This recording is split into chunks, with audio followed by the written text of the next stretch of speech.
Welcome everyone to episode 58 of Video Game Club. As always, I am your host Tyler, and I have with me today Mr. Plasma Cutter, Austin. Hello. Hello. And it would not be a Video Game Club episode without the lore master herself, Mox. Hi, thank you. Of course. And we have a very, very special guest returning for her second time, Vynn. Hello. It's Hello, nice to be Vynn. here. How are you? Not too bad. How are you all? Very Great. good. Welcome back. Welcome back. Thank you Yes. very much. Thank you for having me again. Of course. Could you tell us just like what's been going on in the world of Vynn? What's been going on in the world of Vynn? Yeah. Probably the best word to put it is chaos, but also in free time, playing the absolute heck out of Fate's The Unholy Trilogy. Awesome. Yeah. Was the hype? I know that you as before we talked, like you were a speedrunner in Faith Chapter 2, and now is it called Chapter 3? Yeah, pretty much. Do you I assume you were very excited for it to come out. Oh Do you yeah, feel I like- played it on the same day. Oh wow. Did you complete it on the same day as well? Yeah. Wow. It was about 2.5 hours to get through it, but that's playing it without getting all the extra content and stuff. Yeah. Got it. Was that were you like trying to like speedrun it, or were you taking your Nope. time? I was taking my time. Gotcha. But I had no idea what I was doing. So, through Does the it- train wreck, it was still 2.5 hours, so yeah, it's pretty good. Nice. Do you feel like it has your seal of recommendation? Definitely. More so if you're going to try and actually find secrets and stuff, like exploration. Mm-hmm. In that case, definitely. Otherwise, I don't really think you are getting your money's worth if you're not doing that. Gotcha. There are differences in the endings, though, too, which is pretty good, even if it's the same one. Oh, very cool. Very cool. Yeah. Austin, what have you been playing besides Dead Space 2? My son is with his grandparents this weekend, so I finally got to put some time in on Yakuza 5. I was waiting for the Fantasy Yakuza VII remake. My goodness. I started up Crosscode. Ooh. I did pick up Bayonetta 3. I've only made it through the prologue, but the prologue was pretty long so far, so I've played a decent amount of it. It's everything's great. I'm having a good gaming weekend so far. Is Bayonetta 3, is it living up to your expectations so far? So far, I do miss having the old voice actress. You could tell it's not Mhm. it's not the same, but I mean it's still working. Yeah. And the game is fun. Good. Mox, what have you been playing? The Steam Deck works way too well for Final Fantasy XIV, so that's just like it. What? I know. Well, okay, and I rebought Inscription because it was on sale, so it also Inscription. Is Inscription deck compatible? It works excellently. Oh.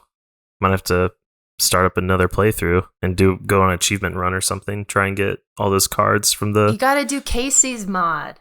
Do I? Don't sound No, so you don't have unenthused. Why when I can just play Section 2 over and over and as much as I can? 'Cause I that's guess. It's not bad. it's my favorite. Vin, what have you been playing besides Faith Chapter 3? Anything? Yeah, it's Dead Space 2. Yeah, okay, nice. You've been on that Dead Space 2 Faith Chapter 3 diet.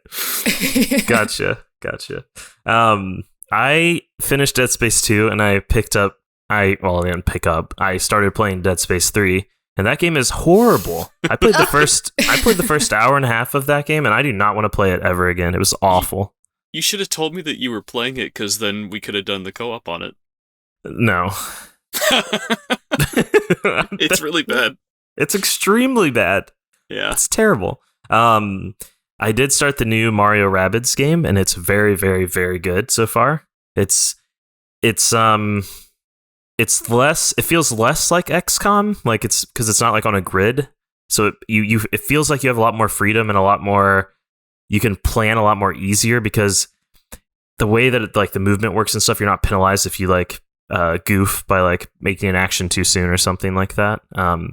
So definitely recommend, and I feel like it has more Mario this time. So if you like the first one slightly, or you were a bit curious, I do recommend the new one. And then I did complete Hyrule Warriors Age of Calamity, the prequel to Breath of the Wild, the Miso game. It's not really a prequel. Hey, the story's a prequel. Ugh, what story? Okay, gotta move on. I can't complain about it. Mox, you would love the story of that game. I guess. It's just fighting. That's so boring to me. There's some cutscenes. Oh my god. You should watch the movie, Hyrule Warriors Age of Calamity movie on YouTube. It has to exist, right? Someone Yes, of stitched course it together. does. That's how most of the time, when I don't feel like playing these games. You should do it. Just as a reminder before we get started, though, this actually is Video Game Club. This isn't some other podcast video thing where people just talk about what they've been playing. Except we do, and it's one specific game, and it's not a bunch of games. Every 2 weeks, we discuss a game voted on by our wonderful friends in the Bombchu Discord and discuss that game right here on twitch.tv/BombchuTV. If you can't catch us live, don't worry, because through the power of editing, you can find it on YouTube, all major podcast services. Just search Bombchu Video Game Club. You're bound to find it. And if you appreciate what you're hearing, please consider subscribing, rating, commenting, all those fun things. And come to the Discord to give us a nomination of what you would like us to play and exercise your right to vote. And vote on what we should play. The nominations for this episode were Resident Evil 2 Remake, Dead Space 2, and Left 4 Dead 2. And the winner was Dead Space 2. Although we do have to play Left 4 Dead 2 at some point. Just, we gotta. We have to. Yeah. Okay. Noted. Dead Space 2 is a third-person science fiction survival horror game developed by Visceral Games, which was formerly known as EA Redwood Shores. It was founded in 1998. It was rebranded after the success of the original Dead Space, which we played as part of Video Game Club, and it went defunct in 2017. The game that they announced that they were working on before they went defunct was Project Ragtag. What? It was their Star Wars project? Yes, it was their Star Wars project. Yeah, that got canceled. And they've made some good games, I think. Some of my favorites, at least. 007 Agent Under Fire, Lord of the Rings Return of the King, Lord of the Rings The Third Age. There you go. Dante's Inferno. And the last game they made that came out was Battlefield Hardline. I'm gonna guess, Mox, have you played any of these games? No, but Okay. I've heard of Dante's Inferno. It makes me think of Metal Gear Solid 3. Apparently, there was a part of Metal Gear Solid 3 that was like related to that game. What? I can't. I'm gonna Google it. All right, Google it. Austin, did you play any of these? I did play some of the Lord of the Rings games. Yep. I might have played Agent Under Fire. Okay. I always mix that up with some other... Nightfire? I played Nightfire. That's what I played. Yep. That's the better game, Yeah, it is. in my opinion. Vynn, did you play? Have you played any of these? I have not, no. I think Unfortunately. I think Dante's Inferno would be one for you to check out, based on like the games I know that you play. I think you might like it. I heard good things about that one, actually. I'll have to give that one a go.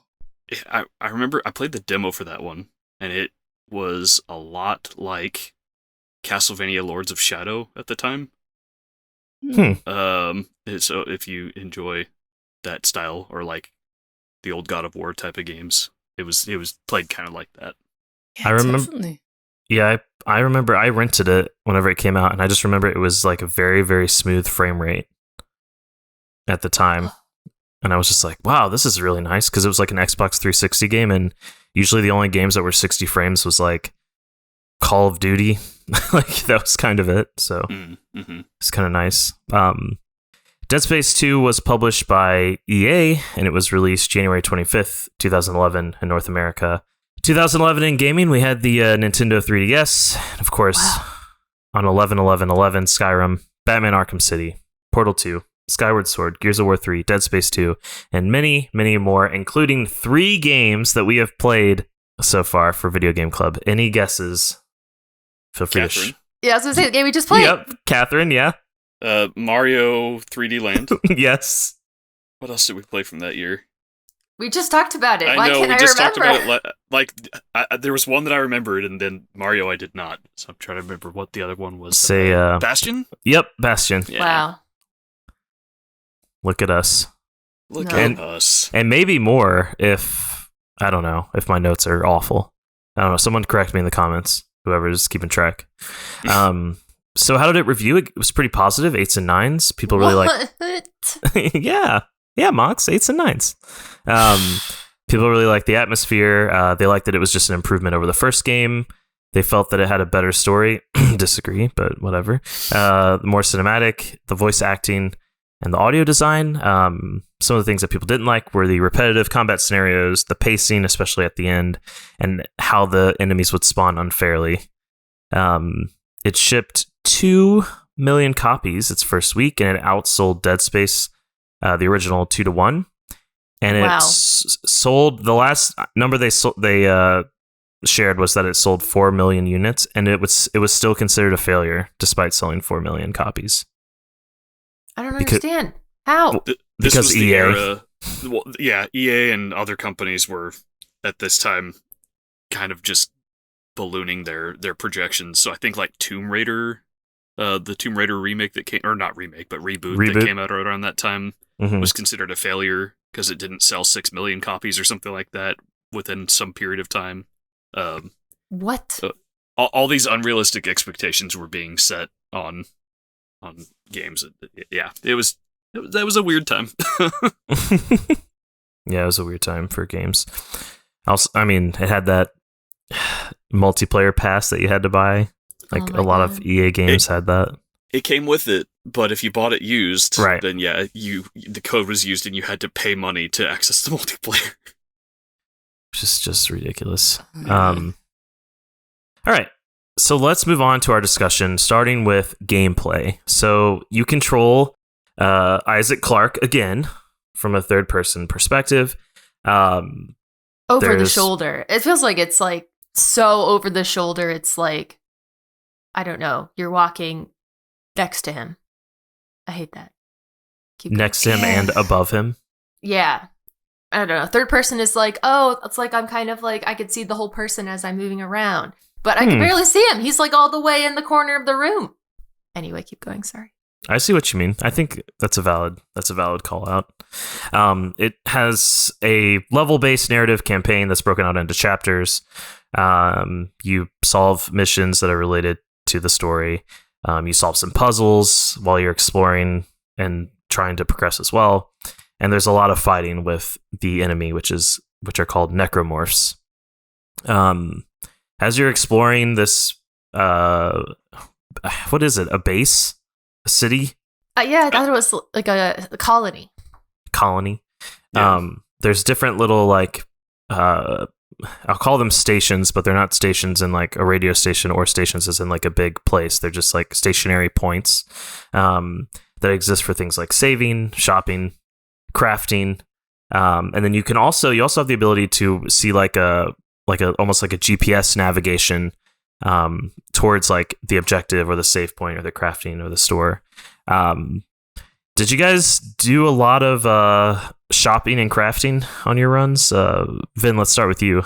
I did I did quite a bit of shopping, I suppose, for ammunition, and naturally, then you have the upgrade station as well. Right. So I utilized that quite a bit as well. For the most part, I was okay not needing to go to the shop too much, but yeah, I did have to go eventually, particularly because I had a favorite gun, and I kept running out of ammunition for that towards the end of the game itself. What Oh was your no. favorite gun? Yeah, a little bit of an issue with ammo towards the end, but in general, generally speaking, I never ran out of ammunition to the point where I just had to run away.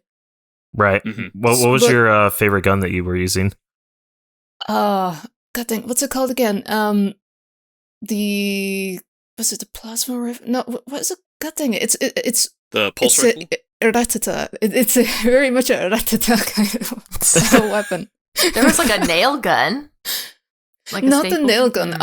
Is it the God one dang, you I'd start have to with? save the game again. No, there's like I bought it like at the beginning of the game. I got like 2 weapons, and I never needed to get another weapon ever again after that. It probably is the pulse rifle, I think, like a machine gun It type. is, yeah. Yeah, that's the one. That was my favorite. Yeah.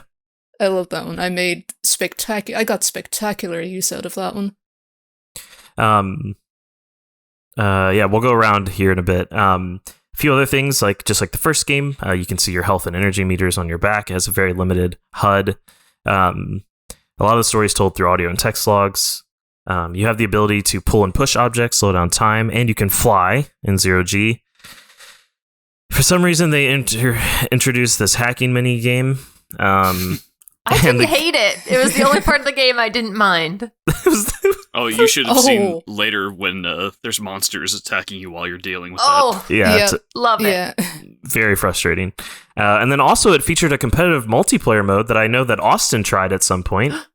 I did. It exists. It was tacked on to. It was very clearly tacked on to meet demands from EA. And that's about what I can say about it. Wow. It's that lackluster. Vynn, have you played this game? Was this your first time playing it? Yeah. Okay. I went out, I got the game, and it's just if you play the first one, most people have, I think, Mm-hmm. and it's just the second one that was always like, oh, don't play that one, but still, you play it anyway. Right. And yeah, it was the first time, and it'll probably be the last time. Got you. I'll give you some advice. Don't play the third one for sure. Oh my god. Oh, really? Oh my god. It's Okay. terrible. Point taken. Oh my god. Noted. But if I see you playing it, I'll be sure to somehow interrupt you and tell you, please turn around, do something else. You just. Austin, what was your favorite gun? I mostly used the plasma cutter. Mm-hmm. Because very early on, I upgraded that fully because it's just the best gun. The fact that you can change the orientation and it's so good at cutting the limbs off. Mm-hmm. I would keep that and my pulse rifle around because there would always be some enemies that only really needed a shot or two to kill, but there would be a lot of them, and it was really nice for those. Or if I just needed to keep a large group, kind of at bay, Mm-hmm. and then I would keep a line gun around once my inventory got high enough, because the line gun ammo takes up so much room. Yes. But it's a wonderful gun. I had more trouble with it in this game because sometimes I would shoot and I wouldn't be out of ammo, or I wouldn't need to reload, but it would do some weird animation Mm-hmm. for a bit randomly to be hold on, let's do this. It's Now you jammed. can shoot. Yeah. I also noticed super weird. that the rate of fire for the line gun was increased by quite a lot compared to the first one. But sometimes I would be able to shoot a few, and then sometimes I would have to just wait for multiple seconds before I could shoot. I don't know what was happening with it, but it was very odd. I kept that really just for emergencies, and then it would fail on me. Love it. What about you, Mox? I know you didn't finish the game. It's a very spooky game, and you're not super keen on spookies. No. I did. The plasma cutter, it's the only gun that is reliable. All the other ones, they were free, so of course I'm going to buy anything that's free. And oh my gosh, it's the only one that's usable. I can't believe anybody used anything other than that one. I also really like the plasma cutter, but I did like the pulse rifle as well. And then I used the only other gun that I used regularly was the flamethrower. Once you unlock that to deal with the small ones, the small enemies. The ammo for that's so expensive, though. Well, I would just find it. I actually bought 0 ammo the whole game. Yeah, so when you keep certain guns with you, that's the ammo that you will occasionally find other ammo, but almost all the ammo that you find will just be for the guns that you're carrying, which is a nice system. I really appreciate that. I also do. Yeah. I had a hard time finding ammo because you have to crush things to get stuff out of it, and I just patently refused to do that. You could also grab them with kinesis and then just toss them away, and that would Yeah. knock ammo out of them as Okay, well.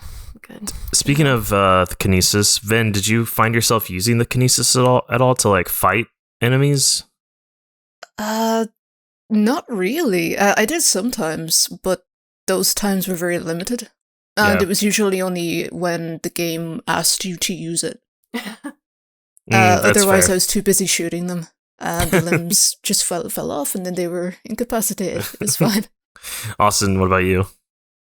No, I really didn't. I think it was going to mainly be useful for like higher difficulty runs when you're more limited on ammo and things take more stuff to kill. I think it would have been handy there, but like I did notice the suit had upgrades for increasing the damage of when you throw objects at enemies with kinesis. Yeah. Yeah. Yeah. I used it a lot to grab items that were out of my reach, or like that were just kind of far away. I was like, I don't want to go over there. It felt more like part of my little toolkit for when I wasn't in combat, which Same. was nice. There were some power-ups too that I noted, or pickups or items, whatever, that I noticed that I didn't see another way besides using the telekinesis to grab it. Like Or some the kinesis, I mean. semiconductors and stuff. Yeah. Some of the Yeah. stuff that was worth big money. That, or, there's the environmental things, the containers, that if you blew them up, they would affect the area with the slowdown effect. Mhm. You have the ability to stasis, excuse me. So I would find myself using that on very small occasions against those enemies that would spit from the wall or the ground or the ceiling. Oh, yes. I know Those what you're things- talking about. Yeah, I use it against those now and then. Yeah. To Those kind guys of get were rid of- awful. Yeah, they were.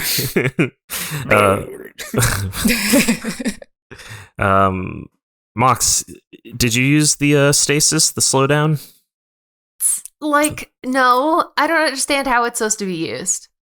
I Really? mean, like I understand the theory of it. You could slow down something, but I don't know, just the time it takes to fire it off, and then I don't know. And they're still can't- moving, so Well, and also it's like I could have just shot them in the time it took to fire it off. I don't know. that's fair. I only used it when I was overwhelmed. Mm. Yeah, I would use it on Same. like bosses that took several shots to kill because they would like just keep rushing you.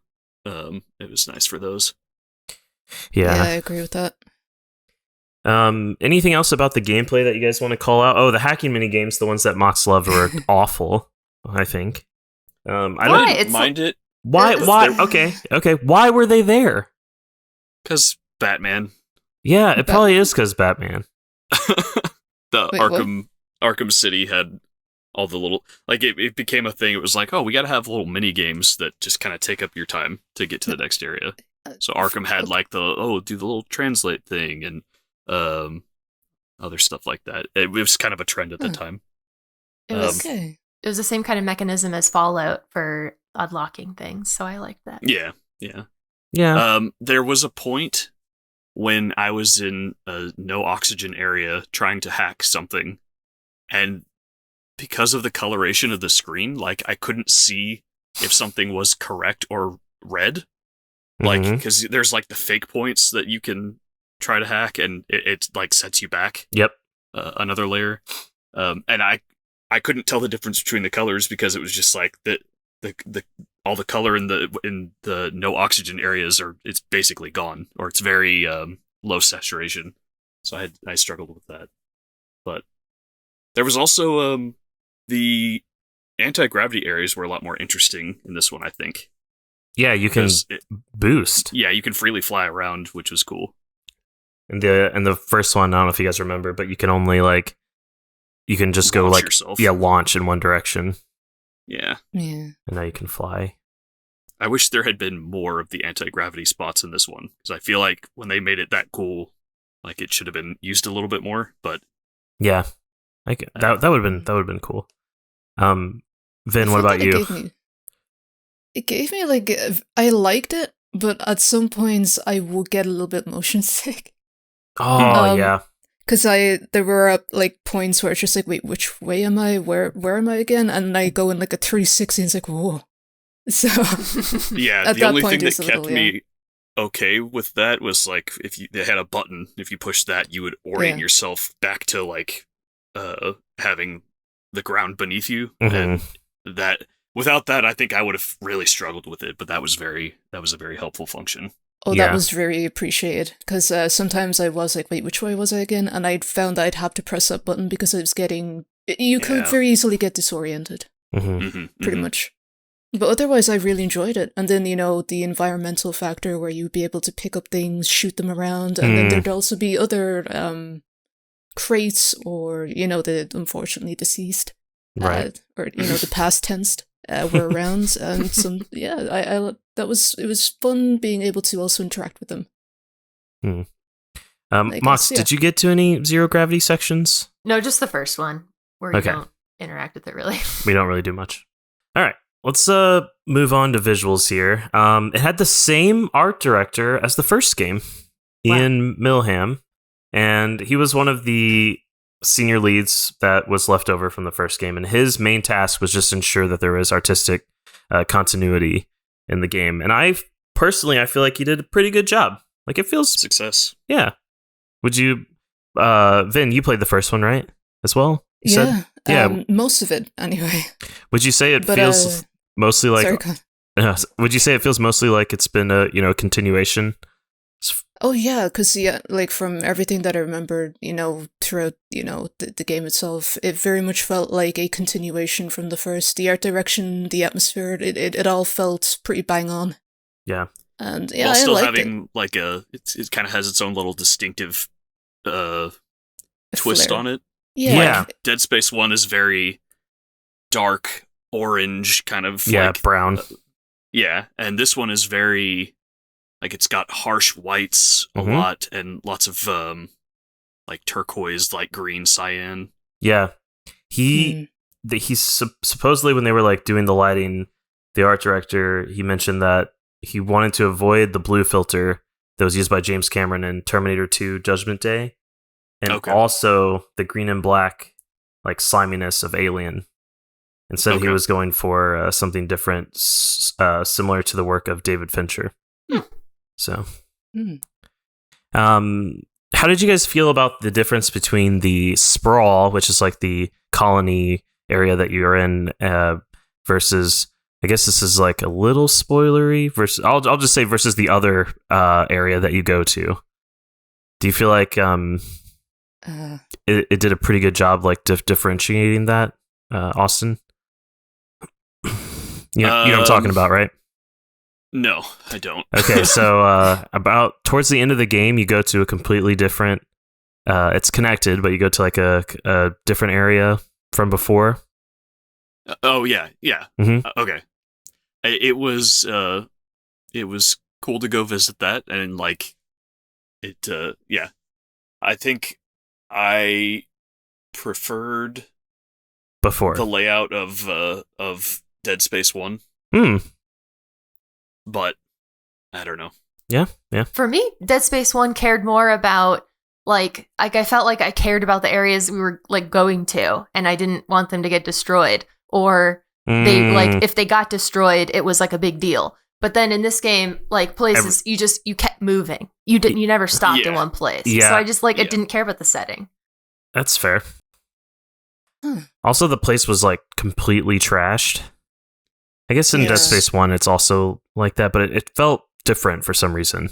In the first one, it still felt like there was a proper, I'm not going to go into like spoilers or anything really, but it still felt like there was a bit more life or something in one versus the environments that were portrayed in the second installation. This one, Dead Space 2. Yeah. There are bouts here and there where there is life to it, but overall, I think the environments in one, it is very much rushing through it, whereas, spare maybe one or two occasions in two where it's like, this is interesting, I gotta go now, okay. Yeah. It's a series of like, set-piece areas. Yeah. It's just like, well, what if he fought him in this place? Right. That'd be cool, huh? Yeah. Okay. What if we fought him in that place? Yeah, that'd be cool too. Yeah, pretty much. Good way of putting it. I want to know, like, how long did it take for everything to get destroyed in the first game? But so it felt like you were walking into a place that either had been like messy, like only messy for like an hour, right? Versus this game, it's like I feel like things have only been crazy for like days. But it seems like everything is just like months in disrepair. Yes. That is yes. That describes exactly how I see it as well, Mox. Absolutely. And maybe that's from like the colossal number of people who are on the colony compared to Yeah. the ship in Dead Space 1, but I don't know. Yeah. That's still there's a difference between breaking stuff and like just general disrepair, like you said. True. Yeah, it felt very lived in despite, it only happening, like, the aftermath felt very, yeah, as if it happened months. Yeah, I Mhm. agree with that, like, immensely. Okay, let's move on to the audio here. So, man, this they gave the guy a voice. Yep. For some reason. Yeah. Well, I know the reason. It was EA. Mox. But What? They gave the main character a voice. How did you feel? I didn't care. I don't care about the guy. Is that bad? I don't care about this guy at all. Don't care about Isaac. No, he doesn't have anything interesting to me at all. Like, who cares? If they're gonna give him a voice, great, but make me care about him. I don't care about him. I'm like, why use the same person in the second game? It kind of is. They had to go through a lot of effort to do that. Anyway, You're right, Mox. As far as like the story goes, there was a lot of like things they had to do in order to, like, they're like, okay, if we're gonna use Isaac again, well then this and this and this and this and this and this has to happen, And I feel like they didn't have to necessarily. no, and when you guys were talking about making the second game, like there was someone whose job it was to make sure the second game felt like the first game. Mm-hmm. It's like, why? It's a different game. Because I think it's because the IP was so successful for like a new IP. I think that was part of it, probably. And I think one of the things people liked about Dead Space 1 is the main character was an engineer. Like, it was like, oh, this is kind of like Half-Life. We've got this silent engineer protagonist. Yeah. Like, the engineer's the one getting the stuff done. He's like, not a cop. Instead of it just being like a big macho dude who's like from the army. Yeah. Yeah, like he fit in the environment. Yeah. His position was very applicable to where he was at. Even his main tool is it's not like supposed to be used as a gun. It's a plasma cutter, right? Yeah. To cut pipes or whatever. Yeah. Yeah. So I thought the audio did pretty well. Like it in some parts it recycles a lot of the audio from the first game. And I thought it still gave me that like weird creepy feeling, which I am assuming they're going for. Little fun fact about some of the necromorph sounds. A lot of them were based on distorted real-world sounds, including one example of a staff member who dry heaved to the point where he was actually sick. That was one of the necromorphs. Also, I thought the audio for Nicole, which I guess like minor spoiler, but it happens in the very, very beginning of the game. I thought her audio, whenever you would have different experiences with her, was pretty good. As far as like the intensity and stuff like that. As long as you turn on subtitles. Yeah. I didn't turn them on for ages, and I was like, oh no, what the hell is she saying? And it wasn't until about like most of the way through, it's like, oh, didn't you put on subtitles? And then that was when it clicked. It's like, wait, there's feckin' subtitles, goddammit. I didn't know what she was saying. I had no idea. Reading them while she was saying it, I was like, I still can't hear this in her voice. Yeah, it does not match whatsoever. I will have to admit, she did annoy me after a while. Same. Because it's like, yeah. I'm sorry, lady. I appreciate what you're doing, but can you please be quiet? Yeah. Can you please just go away? Your lullaby is not creepy. You're just annoying me. I think it's because she appeared too much that your gameplay was brought to a standstill because of her a lot. Yes. Mm-hmm.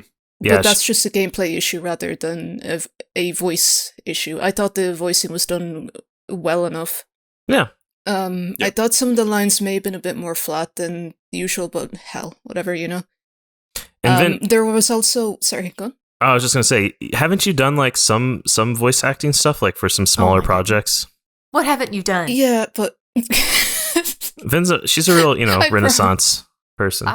She hasn't played Dead Space 3. That's what she hasn't done. We'll rescue her from that. I might. I don't know, but you're tempting me. If it's a bad game, I kind of want to try. I'm sorry. Oh, it's so bad. But, well, I mean, if it's that bad, I'll just stop playing it. Fair. But, I was just going to say there are environmental sound effects which were very, very good. There's one area in particular with a dryer. Mm-hmm. I won't say much else, but you have to like you pass it whether you like it or not. It's irrelevant to the story. It's just there. And you have this environmental setup, which is absolutely fantastic. You can see what's beside the dryer. You can see it's the only one that is active, and you hear the sound of dryer spinning, and something else that is inside the dryer, and it's like, what? Why? How? But also, I congratulate the devs for actually daring to put this in the game. Because I thought it was a very bold step given the matter of what may be in the dryer. Gotcha. Like, who turned that dryer on? Yeah. That's a good question. And were they okay? You know, given the fact that what's on the station, were they also, there was something else going on with them that they didn't necessarily have any control over? It's that person who like doesn't check the news or anything or email or internet. They're just like quick, just put the stuff in the dryer, it's fine. Yeah, just going about my day, you know. Man, this place is going to shit. If I had $1. Gosh. All right. I just wanted to mention that one part because I thought that the sound effects in combination with the atmosphere was really well done. And then it was ruined, but nevertheless. Yeah. The reason I brought up the voice acting thing is because like I just wonder if that gives you like a different perspective whenever you hear voice acting in games. I mean, I'm not very good. Oh, sorry. No, go ahead. I don't know if this is in subject of what you were mentioning before, or just that I did a couple things, or just in general. I just know that you've done like a couple things. I remember you talking about it, and so I was just wondering if because like you've done the process, like because you've done the song and dance, if it changes things.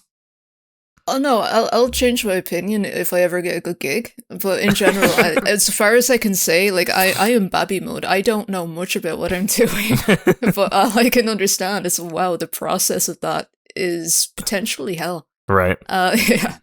Gotcha. Like, yeah, but I thought that Isaac's voice was a little flat. Yes. Yep. I wish they had picked somebody better for that, or somebody more fitting. Yeah. Because Dead Space 1, all we got were his grunts.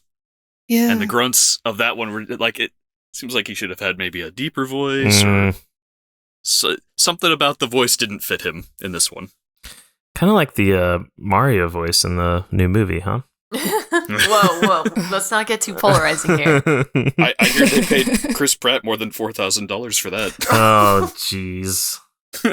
All right. Controls and interface. So, moving on here. So, the interface is pretty minimal. I mean, just like the first one, which I thought is awesome. I love that you can see everything that you need to on the suit. You don't, there's not like a bunch of menu systems and stuff that you have that's like in your face. There's not a number for your health, like, oh, I'm at 100 or 80. You're just like, I'm at this color with this bar. And I thought the controls were pretty smooth.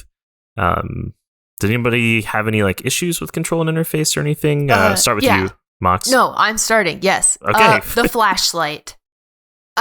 What is the year 2200 something? Yeah. Why can't the flashlight be on all the time?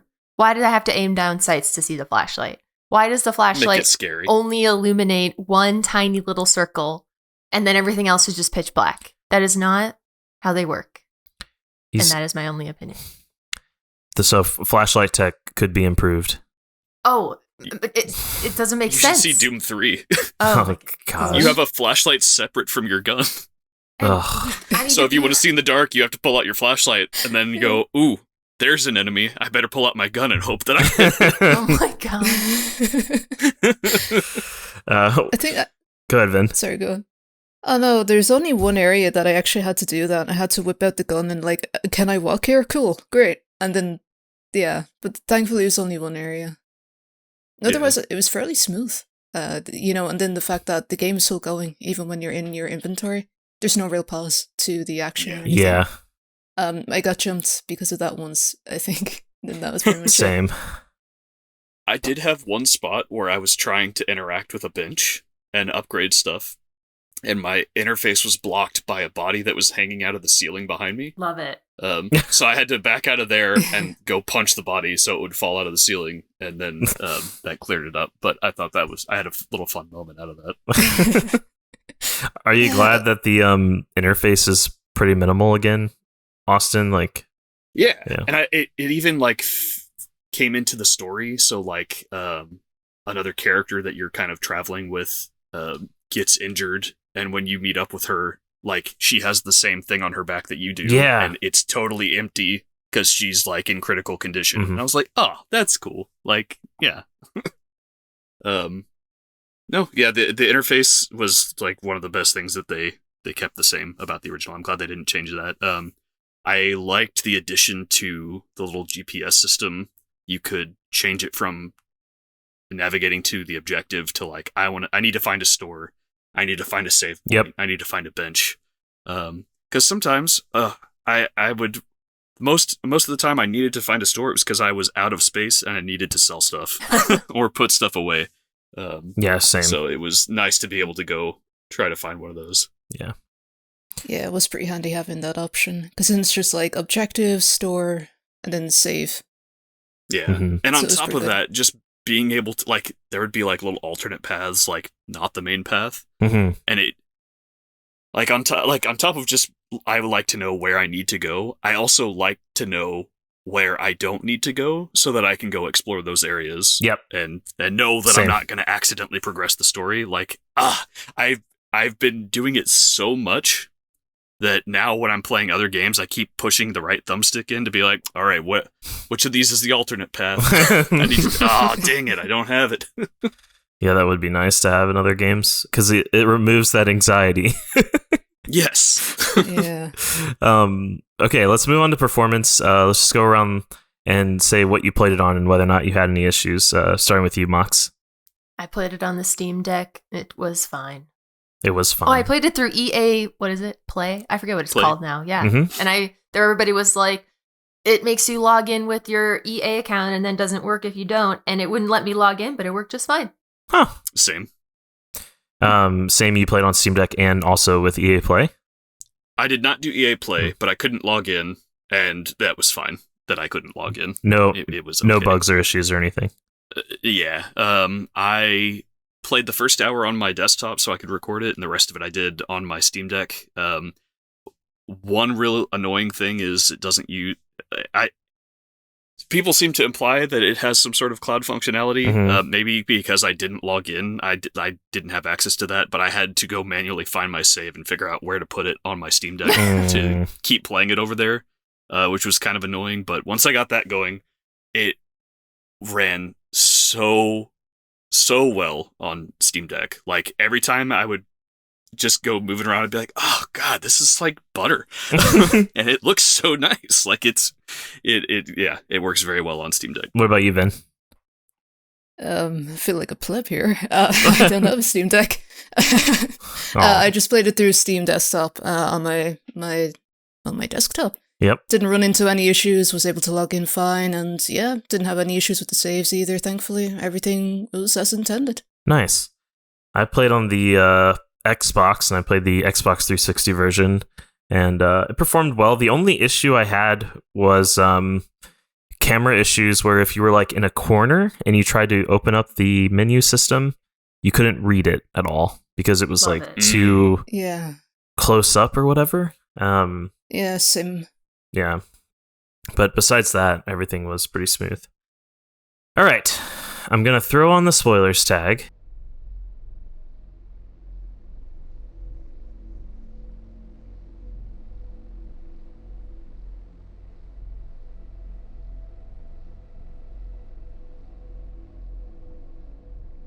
I'm going to throw... There we go. I'm going to put on the spoilers tag. And we're not going to hash out the story, but I do want to... I'm curious what you guys think of the story. It was dumb. Mox, we'll start Stupid. with you. It's dumb. I'm like, it's It the is same dumb. things. Someone's guiding you doing something. I'm thinking, okay, so is it Bioshock 1, 2, or 3? Are they like manipulating me, or are they just like, I don't know, evil? Mhm. Yeah, figures. Like, I'm pretty sure that same thing happened in the first one where you're being guided by someone to someone and then they betray you. Mhm. And then it's just like, oh, okay, then the person that's guiding you isn't betraying you. And then the person that was guiding you then is like, becomes accidentally evil. And then the person that's guiding you is evil again. It's So boring. Also, can they just let Nicole go? I don't understand. Yeah. Did she? Come on. Her in his biography, Isaac's biography, it's like he's dated her for like a month. Like she was on the ship that he wasn't even on. I don't even know that they've ever met in person. Wait till you learn who he dates in Dead Space 3. I'm going to spoil it, so if you don't, close your ears if you care. He actually has a relationship with Ellie, the girl that he just met in there. Well, par for the course. They went through some stuff together. Yeah, but was there any tension? You gonna just like let her lose an eye and then not take care of her? Oh my gosh! I mean, taking care of someone and then dating them, and also like their relationship wasn't great because in the beginning of Dead Space 3, they're like broken up or whatever. Also spoilers, but I was so pissed off Stupid. that he was like, "You have to keep Strauss alive. You have to keep Strauss alive," and then Strauss takes her eye out. She doesn't seem to even really care about the fact that she's lost half her vision, and then she kills him, and no, Isaac's just like, oh well. Or, no, whatever. Yeah, you kill him. You kill him. Yeah. Yeah, but then it's just like, it's okay. We don't need. Yeah, Strauss. we don't need him anymore. Yeah.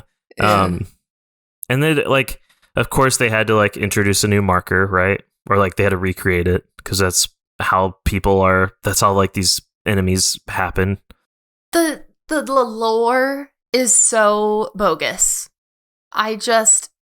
I don't understand who decided, like, oh, okay, we're going to come up with this and this is going to be interesting. This came at a very weird time because they were trying to turn Dead Space into like a multimedia franchise. Oh, they did have like a graphic novel, didn't they? Or an anime or something? They did an animated movie. What? They did like a separate, smaller game on 360, or I guess on other platforms, where it was like you do like comic book style cutscenes. Yeah.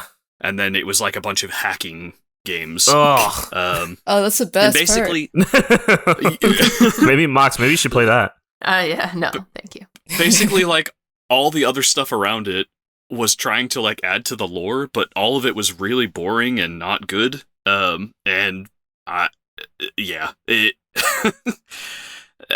don't think they knew what to do with the franchise. I really want to know where Mass Effect is in relation with this, because it seems like they're trying so hard to emulate Mass Effect, which has like a rather more compelling, similar theme with the stupid marker, which is a dumb name for a thing anyway, and like the idea of the necromorphs like trying to propagate themselves, which is just misses the mark, doesn't make sense still. But Mass Effect had like a really nice, like interesting thing that sounds like, I mean, it feels like it was like found along the way, but they managed to loop it all together kind of nicely. This one, no. Vynn, what do you think of the story? I thought it was stupid. Yeah. I mean, the whole time Isaac is just going through, you're like, okay, so this is happening, alright, so we need to do this and that, we're just doing typical engineer stuff because, well, we kind of have to. Mm-hmm. Much like a rehash of the first one, but I mean, you're not going to be doing much else anyway, given the tools of the first game going and leading into the second. What else can you really expect them to do? But then you have Isaac, who is clearly being being stringed along. The entirety of the story, You clearly know where it's going. You can pinpoint precisely everything that's going on, what is going to happen. Mm-hmm. It is so predictable that they may as well have just not done it at all. Yep. I'm going to be honest. Yep. And with the marker thing as well, I mean, sure, maybe, there's a lost one, something, whatever, but making one? Yeah. Really? It's because, their reasoning is infinite energy, right? That's like their whole thing, is why they want it. Make sense. And then they form a whole religion around the it. plot of Doom. Yeah. Well, and like, place. You think that, I don't know, like, okay, this is all just some aliens trying to like propagate themselves or whatever, but that's it. There's nothing deeper. I don't know. Yeah. It's so dumb. It was a reason for you to fight necromorphs. Period. Pretty much, yeah. And you kept getting ambushed time and time again. Oh so my God. You weren't even allowed to be you couldn't process anything that was going on with the story or anything really, other than that surface level. And I suppose it helps, because if it is going to be that surface level, then why not just bombard the player with more and more necromorphs and enemies, because there's nothing else of substance. Yeah. All right. Turn off the spoiler tag unless someone wants to really say something about the story before we move into our personal takes. Move on. Eyeball. Eyeball. That and the fact that there's the baby in the dryer. Oh my gosh. Those were probably the only two scenes of significance in the entire game. Oh my gosh, Vin, you just reminded me of something that so I'm a little fun fact about me for anyone who cares. I was so excited for you to play this scene. I don't like teeth and eyes. That's like my two things. Like you can do, I don't know, you could take my blood or whatever, or I don't know, anything else, anywhere else is fine. Whatever else you need to do is medically. But teeth and eyes, I don't like people touching them. I don't like teeth? Anything about that. And eyes are squishy, but what is it with teeth? I don't know. I just don't like people to, drilling in my mouth and stuff. I just don't like it. Oh my god. And I have what happened when you lost a tooth as a kid? Yeah, I hated that. It was awful.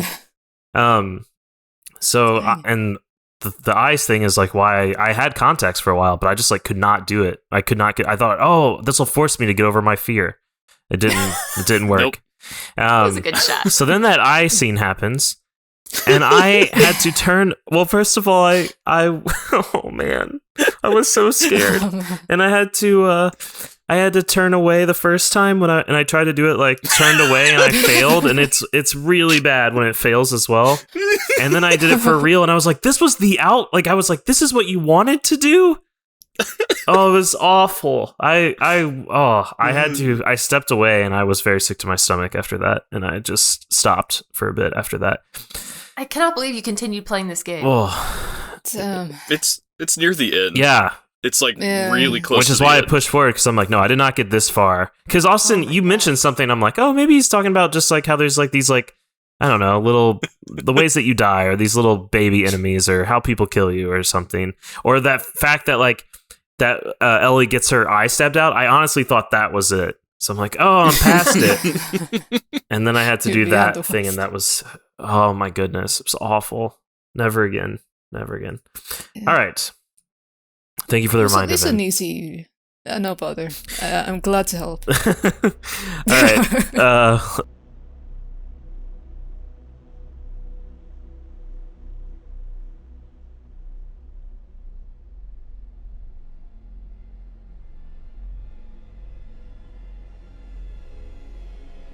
Let's start with personal takes. And Mox, I know you didn't play at all, but I just still want to know. Give us your personal opinion. For people that like the games that you like, Mox. I played an hour. It was all I could play. And I tried, you guys, I tried. I promise I tried. Mm-hmm. I got through the stupid tutorial, everything was free from the store. I was excited, love free things, picked things that I liked, fought the first boss. I think I was, whatever the lowest difficulty is, if it's easy or casual, I can't remember. Mm-hmm. I, at some point, between like in the first boss, I just turned down the volume because I was like, can't deal with this. And then immediately after that, you go into like that first zero gravity scene. And then immediately after that, you are in the dark, just total dark. And I couldn't deal with the volume on, and I couldn't tell where the enemies were and everything. I just had to wait for things to attack me until I could fight them. And I hated like stomping on things to get stuff because it made the worst sounds and just like gratuitous grossness. So anyway, it's just like, I don't know. If it helps at all, having the sound on doesn't help you find most of the enemies. Okay, good to know. Because they just will silently put them behind you. Love it. Yeah. Yes. Well, and you didn't have to deal with the demons hiding behind stuff, so you'd miss every shot. Yeah. Love it. Gosh. Yes. I don't know. I don't understand what people get out of these games. It's just like gross and violent, and there's no puzzles except the hacking things, and I don't know. I just don't like this. And the story isn't even good. The lore isn't even good. Mm-hmm. Gosh, I'm sorry. I just can't do these kinds of games. So for someone who relates to you, Mox, I assume this would be not recommended and would be low on a score out of 10 on the Mox scale. In my Steam library, I have a bunch of like places where I put games and categorize them. And I have like nothing more to do in games that I beat. And then there's games that are like, I don't feel like playing this game. And then there's a whole thing that's called do not want, and that's where this game is going. It goes in do not want. Yeah. How many out of 10? I feel like I shouldn't give it a rating because I didn't, because this game isn't for me. All right. Fair enough. So 0. And an A I mean, out of it was 10. a game. Give it like a 4. A It 4. operated. If you can relate to Mox, it's a 4. All right, Austin. So I played this when it first came out on my 360. Mm-hmm. And at the time, I remember liking it. Wow, you've I don't played know it if twice? I liked it. Yeah, Oh, I did. my Dedication. At the time, I thought it was really good and interesting, and it was just cool to see like new stuff. I think even then, I tried out all the new weapons, but I always ended up going back to my old faithful ones. Sometimes I would use like the Ripper Blades, but this time I knew what all the weapons did, and it was just like, yeah, I'm not going to bother with any of these. So like this came out 11 years ago. I actually remembered so much of this game. I'm surprised how much detail I remembered this game in.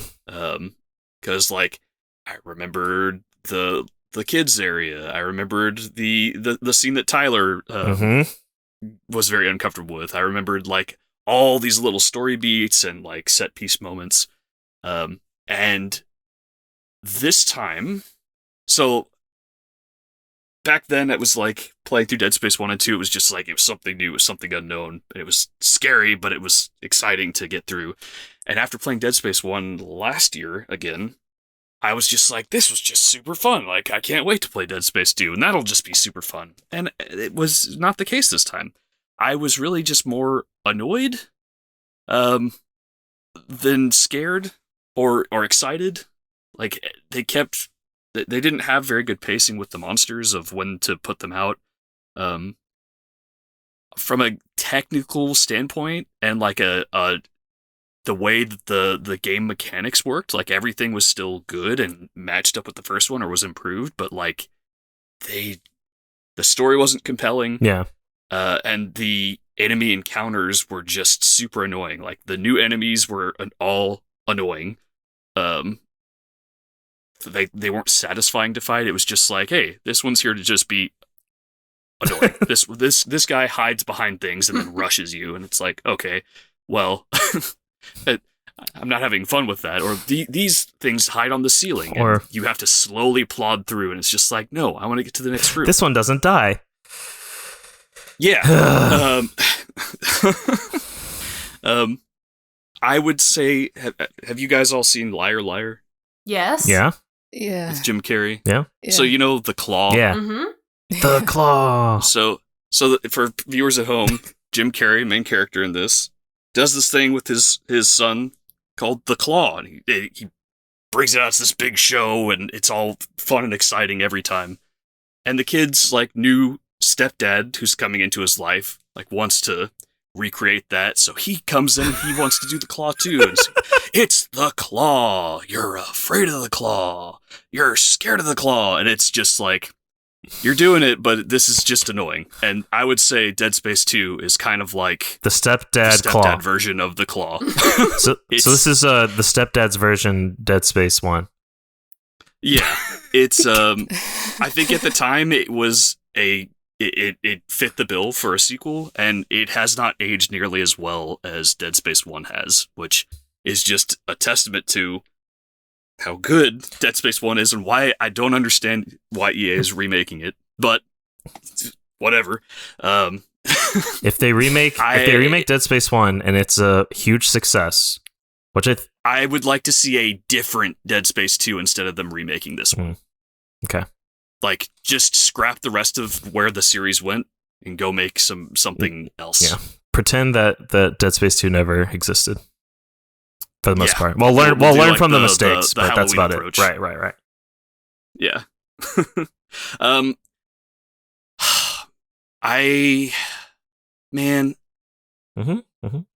like, on the gunplay and the way different things work and the way it performed were all good. It's just so bogged down by the actual enemy encounters, which is like the core of the gameplay, that I can't give it a good rating, and I'm gonna give it a 6. All right. Wow. 6 out of 10. For a game Yeah. you've played twice. Yep. Well, I didn't pick it. Yeah. I did for the same reasons. I also thought I was going to enjoy it more than I did. I nominated it for the same reasons that Austin was talking about at the beginning, but we'll get there. Vin. Given that this is my first and only playthrough so far of it, like I guess I was almost going to call it the Lidl Dead Space, but then I remembered that you mentioned Dead Space 3, so maybe I shouldn't. Because I mean, you have these relatively satisfying, in terms of gameplay, as in controlling Isaac, I thought that it was relatively intuitive. It felt natural. It was pretty good. Mm-hmm. The atmosphere was there. It felt quite nice as a transition from 1 into 2. But again, there's the issues with the pacing. You have issues then with the story as well, where the things that are obviously going to affect the play for better or for worse, and you've botched it, essentially. The enemies definitely are a big issue as well, that they did not feel satisfying at all to kill, and I think that's in part to how often they were just thrown in your face. They would lunge at you, but not in the same way as in 1, where it felt more evenly paced compared to 2, where it's just like bang, more action, and it felt like my adrenaline glands have been worn out. Could you tone it down just a bit less? Just tone it down a little bit more. And it was disappointing, unfortunately, because after all, you had the atmosphere. You didn't necessarily need Isaac there. You could have maybe taken someone else, or put them into maybe where even their position may have been, possibly, and still made it work. Overall, it did not feel satisfying at all in the slightest, because of the overall fact that it's like, hey, this is a story. It's very aggravating because we know exactly what's going to happen. The characters, like your ex-partner, she was always in the way, decreasing, I'm just trying to play the game, lady. Please just let me play the game, lady. And then you had the other, the playground was pretty interesting, I think. But it's like the actual enemies themselves were not interesting. It's, the one-trick pony, but they keep throwing it at you anyway. Oh, yeah. Especially for the ones that kept hiding behind, those got very tiring very quick. Hey, do you like the 3-tailed enemies who shoot you from afar? Because there sure are a lot of those in the second. Yeah. Oh boy. Yeah. Yeah. As soon as you get them in your sights, they put their tails away. Specifically the second half, too. Yeah. Exactly. It's the second half. Mainly it's the second half. God dang. If they release even a more condensed version of DLC, I think people may have received this better than just, its own standalone. But then again, just, here's an idea that hopefully EA will never hear because I don't want them to take it. However,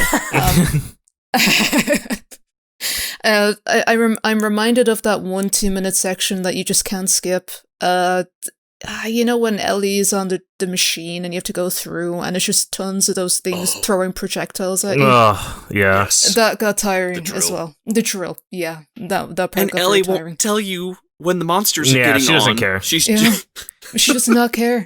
She will stare through Isaac as in, yep, that's my destination, you, not my problem. So true. So overall, I guess I give this game maybe, I don't know, 5, 6 out of 10. I suppose I agree with you, Austin. I think we're all gonna agree here because, I would also give this a 6 out of 10. I like that it's more of Dead Space because Dead Space was fun, but they went in a weird direction with it, and I don't like that there's more action. I love the upgrade system though, that is really fun, and I know they had a tough problem, which is what the Metroid games always run into, and a lot of games that have sequels is how do we reintroduce all these mechanics?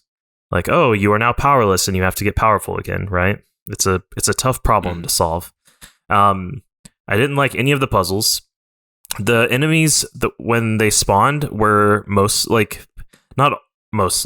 sometimes were extremely unfair. They would just spawn behind you silently, and you were just bound to get hurt. The boss at the end was lame, super lame. Hated it. But it was more of... Was it hard for you, or was it just really just a letdown? It was just like a big letdown. Mm-hmm. Also, the one thing that I'm now remembering that I should have brought up earlier was that the script was very odd in some places. So sometimes big things would be happening, like huge problems, and Isaac would just be like, crap. And then other times, very minor things were happening, and he'd be like, shit. And like, why? Like, are they going to use, like, are they going to add, like, profanity or not? And if you are, great. Like, you already got the M rating or whatever. And maybe there's a limit for how many you can say or something. I don't know. I don't work with ESRB or anything. But, like, what? Then switch those out. Like, for the big moments, say the profanity. For the ones that are really small, use, like, you know, the fake profanity or whatever. It was just terrible. Did anybody else notice this? It was a rough script. Yeah, it was awful. God. Anyway, 6 out of 10 for me as well. Oh, can I add? Oh, Vynn, please. Can I just add one more thing? Yeah, go ahead. What pissed me off a lot of the time, I would just randomly go into rooms, but I didn't know that there was an airlock in there, and an enemy would trip the goddamn switch, and Isaac, I didn't get a chance to goddamn react to it. You were out that fucking thing, like snap, you gotta get out. And then there's just a death cutscene. I didn't know what the hell I did wrong until I realized, let me go in here, but not all the way. I'm gonna go right to the back of the room. Oh, there we go. I know exactly the room that you're talking about. I ran into it pissed me off. I ran into that exact problem as well. Because don't go straight, because then you'll be sucked out right away. You have to go right and then shoot. Yeah, it's awful. Mm-hmm. I straight up forgot that was a feature of this game, because there's like one point where you have to deal with it when you go into a certain room, but then it's like a thing that you can do on purpose in other rooms. Like there's achievements around doing that to your enemies, and I didn't run into it again for the rest of the game outside of like the one mandatory part. I completely forgot that was a part of this game. Because it happened to me twice, and I was like, what? Yeah. What did I do? Oh, I went into the room. That was my transgression there. Right, okay. You tried so hard. Yeah. Sorry for progressing, right? Sorry for playing your game. Yeah. All right. That was a little long, but that's all right. That was a little dive in our take on Dead Space 2. This is the first time, pretty sure, that we played a sequel to a game that we've already played as part of Video Game Club. Please, and no one. Again. Yeah, don't. We're not doing 3, so don't even bother. We have played a sequel before because we played Banjo-Tooie, but we didn't play Kazooie before, which was a huge mistake. And if you enjoyed hearing us discuss and want to join us for the next Video Game Club episode, stay put, because the vote just ended, and it was between Beacon Pines, Road Warden, and Outer Wilds, and the winner is Beacon Pines. Yay. Thank you to everyone who voted, and thanks again, everyone, for joining us. Again, just as a reminder, you can catch us here, twitch.tv/BombchuTV, every 2 weeks, 2 Eastern, with the next stream being on November 13th. Oh my lord, is that correct? It is correct. Holy. And if you can't make the live session again, don't worry. You can find it on all major podcast services, YouTube, all those fun things. Vynn, thank you so much for joining us for a second time. Thank you. Thank you for having me, honestly. It was a lot of fun, even though it was Dead Space 2. We love having you. Where can people find more of you, of what you're doing? I mainly stream over on twitch.tv/Vynada and Spell it for us. Spell it YouTube. VYNNADA. That is my alias. Awesome. And currently playing a lot of Faith Chapter 3. Yeah, and I'll be on Hotfix tomorrow, so I'm doing the closing shift, so gotta practice that, as well as Fate Chapter 2. Very cool. Yeah. Austin, thank you so much for joining us again. Thanks for having me. Thank you. Of course, and Vynn, thank you. And Mox, thank you for joining us. I did try. You did try. I want you to know that. Okay. You did. Thank you. I'm Tyler. This was Video Game Club episode 58, Dead Space 2, and we're out.